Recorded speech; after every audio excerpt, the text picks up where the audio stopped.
I'm not a celebrity. I'm not a person to interview. I don't like to play interviews. But I'm stuck under a game of ignorance. I'm stuck under little brain people. I've been 20 years in handcuffs, if that makes any sense to anybody in this world.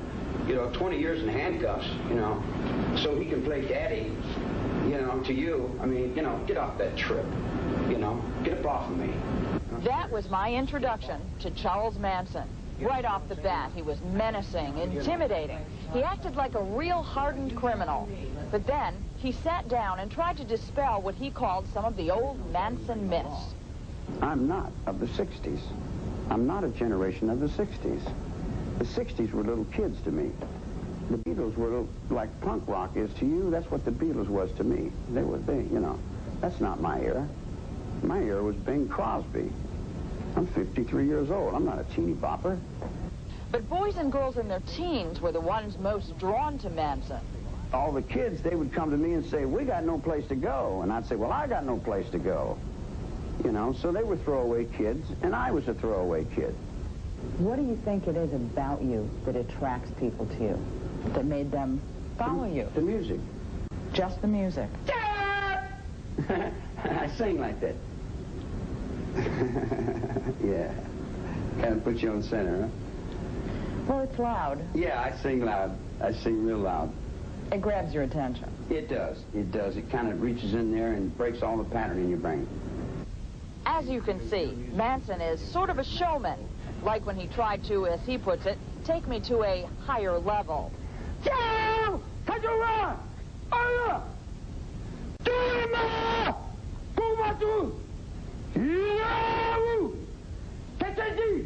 Or when I again asked him to define his unique charm. What do you think it is about you that makes people want to be a part of whatever it is you're a part of?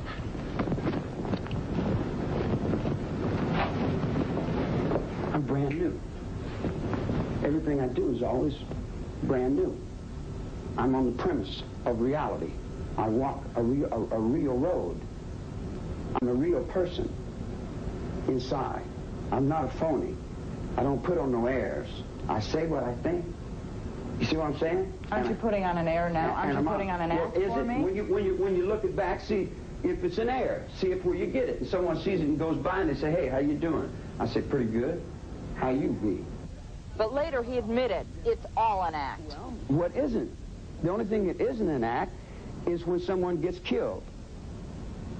And then it isn't an act because people's fear sees it as being real. So if the people in the underworld are knocking people down in the streets and breaking their jaws, maybe it's the people in the underworld that want you to see that I am very real and I am on this planet Earth. When Manson wasn't threatening or yelling, he was denying any responsibility for the Sharon Tate murders. Do you have any remorse at all for anything that has happened? How am I going to feel remorse? What am I supposed to feel remorse about? Everyone says, you feel no remorse. I said, can't you understand I'm not guilty of anything? Is the Beatles responsible? I play music. People are affected by the music I play. That doesn't mean that I directed traffic, that I put a knife in someone's hand and tell them go kill somebody. I'm not that stupid, man. Do I look like I'm that stupid? Do I communicate like I'm that? I may be dumb, but I'm not stupid. I wasn't there. I was in San Diego in bed with some broad I'd met in Big Sur. You've drugged me up down hallways. You set my head on every chopping block in the state of California. You poisoned me. You've done everything. I puked blood for months and days, man. You've done everything you could do to get me killed, and then you turn around and ask me, do I have any remorse? If I have the right to do to you what you've been doing to me, then that gives me the right to do anything I want to, anyone I want to do it to. Can you see now? What I saw is that Manson seems to justify almost any action taken to further his cause, an environmental movement he calls ATWA. How do you communicate to a whole group of people? You stand up and you take the worst fear symbol there is and say, there, now I've got your fear. Now I've got your fear.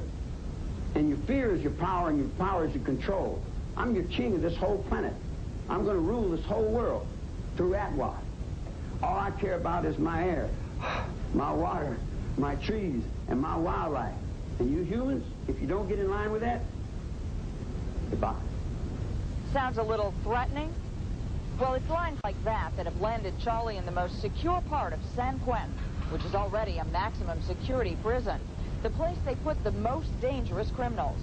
But was war on pollution really at the root of the Manson murders? Does that goal justify any means?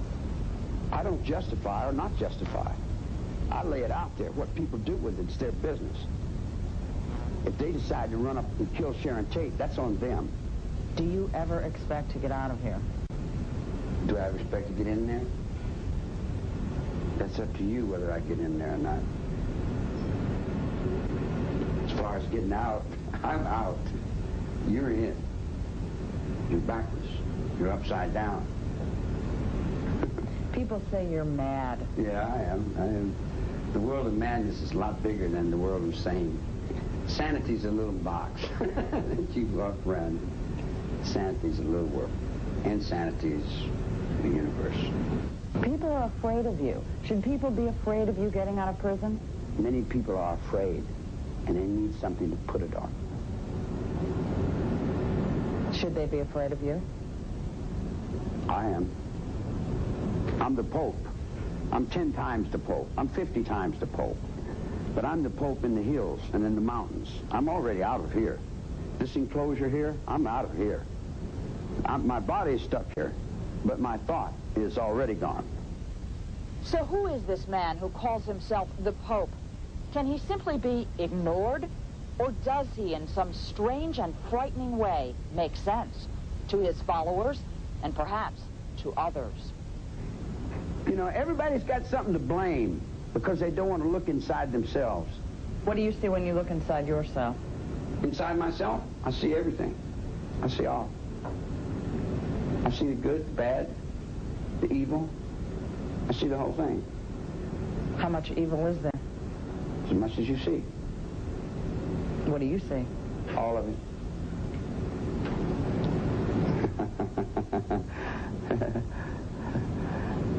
Right down the peaks you haven't touched yet.